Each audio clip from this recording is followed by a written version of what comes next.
Hey guys, welcome back to the channel.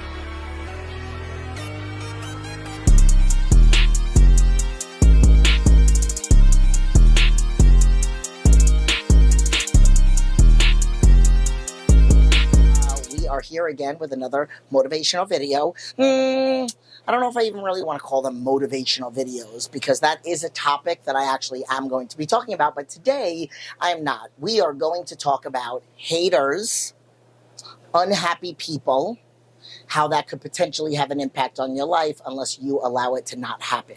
One of the books that I read, and I just posted something about this on my Instagram literally this morning. It is Saturday morning. Go to my Instagram. All the information is in the description. You can go follow me there, since I post every day there and in my stories 1,000 times a day. I posted something about haters and family members offering opinions and whatnot. But this literally could be talked about in all aspects, okay? A hater or an unhappy person could be somebody that kind of like snaps at you at the grocery store, or somebody that has road rage and kind of cuts you off and then flips you off. So a lot of the times, when people are, not a lot of the times, when people are unhappy, they have a tendency of lashing out. Whether it's lashing out on here, even with people that leave negative comments, I don't take it personal because at the end of the day, I know they're just unhappy with themselves. Because no genuinely happy person is going to waste energy crapping on somebody else. I've said that before, okay? So The 4 Agreements is a book that I read right when I got out of the hospital, and I read it consistently. Like, I do have a tendency of like losing my way a little bit, where sometimes I forget about the 4 Agreements, but ultimately it is a game changer. When I read that book, it changed the dynamic of everything. It changed the dynamic of the way that I thought about things in my past, present, and then moving forward. So I highly recommend that you read that book. It is a very simple read. Like I said, I read it multiple times over the first like decade of my process. And it's been 23 years, and now I occasionally read it. I haven't in a while, which, you know, I had a moment or a couple moments, and now I feel like I need to reread it. Here's the thing. This is what I teach my clients about. And again, if there's anybody that's interested in coaching, if you're not competing in a show and you want to lose weight, gain weight, maintain, recomp, learn, if you have a medical condition, this is what I specialize in, eating disorder, any kind of addiction, whether it's food or anything else, I'm here. I have a lot of people that have had shoulder surgeries, spine surgeries, knee surgeries. You know, I could really work around anything. So all the information, jennageary.com. You could read the About Me page, which talks about my nervous breakdown and everything. And then there's the coaching page. There's no prices on there, but if anybody's interested, all you do is go to the contact tab, contact me, and I will get back to you within a couple hours, unless it's at night, and then it'll be by the next morning. Make sure you include your cell phone number, because I will absolutely shoot you a text message letting you know.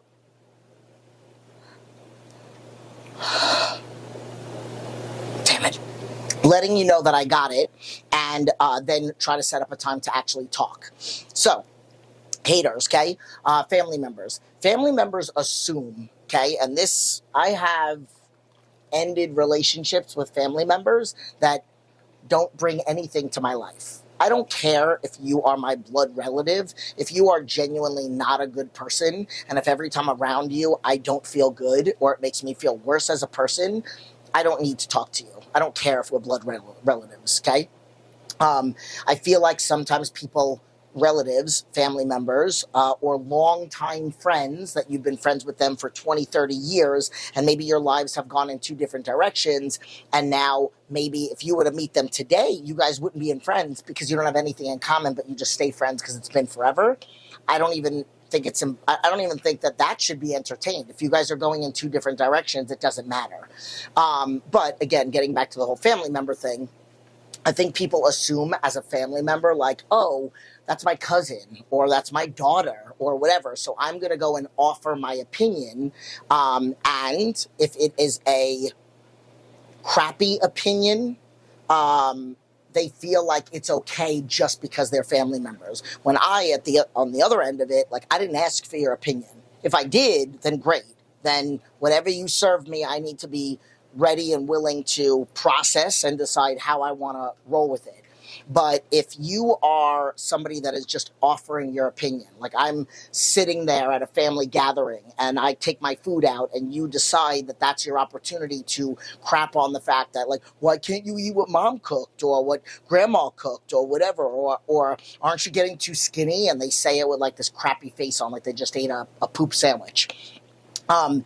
You didn't ask for their opinion. Like, hey, what do you think about my fitness journey? What do you think about the fact that I'm bringing my food with me? Like, you didn't ask them. So why is it okay for them to make a comment about that? And this is what I tell my clients. This is what I tell people. This is what I told Instagram today.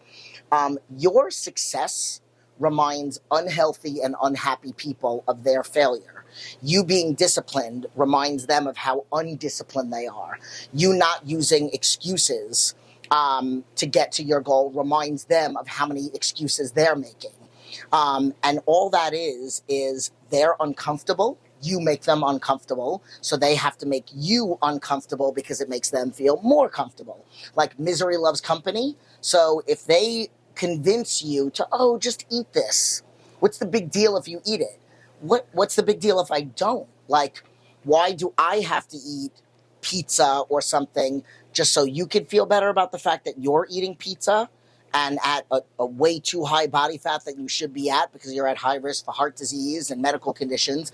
And here's the thing, I don't get mad at those people because they either aren't mentally ready for it or they just don't know any better. They also don't know any better as to what they need to do emotionally. Like a weight loss process is not just about, and this is the reason why I think my clients are successful, it is not just about having the plan. So it's not about me being a coach that's like, I'm going to send you a meal plan, sending you a training program. You know, maybe I don't send you any study materials, which I do. I'm just saying. Like, there are some coaches that just send the plans and they don't send any study material. I like when my clients ask questions because I like to teach. But for me, it's the psychology behind everything. Like, why do I do daily check-ins? Because psychologically, you're more likely to stay on track if you know you have to check in with me every day. I've told this story before. I had a client that lost 78 pounds with me in 7 months. He was a client for 8 years. He lost it in the first 7 months. He stayed on daily check-ins because he got nothing but positivity from me every day. He traveled a lot for work, and he knew that if he decided to drop down to weekly check-ins, that he would justify things more often. Oh, I don't have to check in with Jen until Friday and it's Tuesday, I'm going to go off plan. And then he didn't have to be held accountable on Wednesday morning when he woke up. So Wednesday he went off plan again. So that's the reason why. Also, I make my clients do homework or emotional work. So if they mess up that night, they have to dissect why they messed up. They have to figure out what answering the 4 questions that I make them answer. And then the next morning, I always say, when clients first join, I give them, they get a voice note, judgment-free zone and what is 100%. And I tell them, this is a judgment-free zone. Like, I will never voice note back to you, what were you thinking? Oh my God, I can't believe you ate that. Because I know what you were thinking, because I've been there.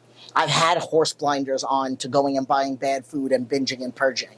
Okay, so like, I get it. I would never beat you up about it because I also want you to feel comfortable to tell me. So if I beat you up once verbally, then who knows if I'm going to do it again the next time or what. So I'm consistent in my delivery. So I always say that I will either do PCP, praise, correct, praise, or just PP, where it's praise, praise. But if you mess up, we're going to walk through it together and then we're going to figure it out. So then a lot of the times with people that have very aggressive weight loss goals or any weight loss goal for that matter, they don't even realize about the emotional connection that they have for food, of them justifying eating things off plan. So I teach them about that process and I hold them accountable to that. I hold them accountable to the emotional work, to figuring out where it all comes from. I was bulimic for a reason. You know, I had an eating disorder for a reason. You know, for me right now, food is gas in my car. I've said it multiple times. It is strictly gas. I don't find any entertainment in eating. But again, that's just me, and that's also because of my medical condition. Tony Robbins talks about linking pain and linking pleasure. So when I see bad food, I see poor performance in the gym. I potentially see an IV in my arm, even though I haven't been hospitalized for years. So there's all these little factors. So I do want you to spend some time, number one, thinking about where the comments are coming from. Are you genuinely doing something to better the quality of life every day? Whether that's getting yourself set for success, whether that's setting yourself up for success with food at night for the next day, knowing what your schedule is. Like, oh, you wake up in the morning and like, damn, I'm not gonna have time to work out today. But if you knew that the night before, maybe you would have woken up earlier and then gone to the gym before work. So that's it. I mean, the main thing here for me is that I want people to know where these comments are potentially coming from, knowing that you don't necessarily need to keep people in your life that aren't inspiring or motivating you to level up or leveling up themselves. Everybody in your life should be somebody that, I feel like somebody that makes you want to be a better person. Especially somebody that you spend almost all of your time with. Like, I don't talk to my family members all the time because I'm very busy. But it's like my kids motivate me because I want to show them what no excuses is. And I always say that people that have kids have a bit of an advantage, because if you quit at 19 reps when you had 20 to go, you're telling your kid it's okay to half-ass things. Okay? Like, if you tell your kids mommy's on a diet and then you're eating food off plan, or daddy, you're eating off plan, you're telling your kids that it's okay to set a goal and not do what you need to do to reach it.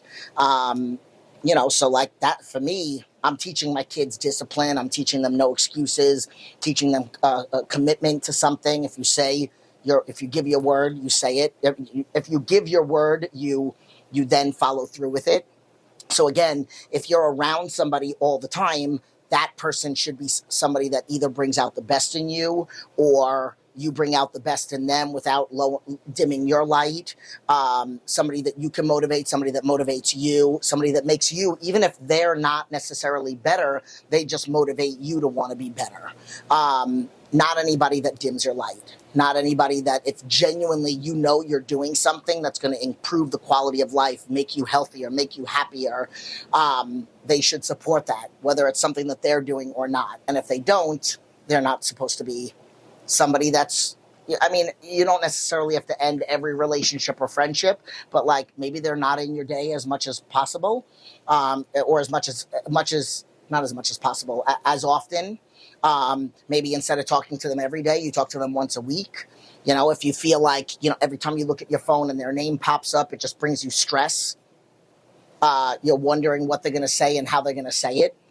So that's it. I just wanted to come on here and talk to you about that stuff, and I want you to go read the 4 agreements. I want you to, again, keep an eye out for things that are people that are communicating with you and how they're communicating with you. And then also, just overall, you're at the grocery store and somebody looks at you and they roll their eyes, or somebody bumps into you and they don't say, excuse me. Instead of it completely ruining your day, I bring peace. I say, you know what? They're having a day. I'm just going to pray for them. That's what I'm going to do. So instead of getting mad and saying, excuse me, and then being pissed off, which, I would probably say also, I would say, excuse me, you bumped into me. Or sometimes if I hold the door open for somebody and they don't say thank you, I say, you're welcome.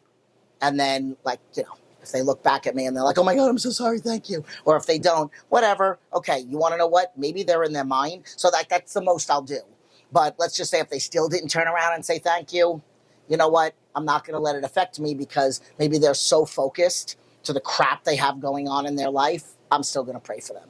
So that's it. So I hope you guys like this video. Please like, subscribe, share to the channel. Please leave your comments below as to what else you want me to talk about in these hot topics. And I will see you guys in the next video.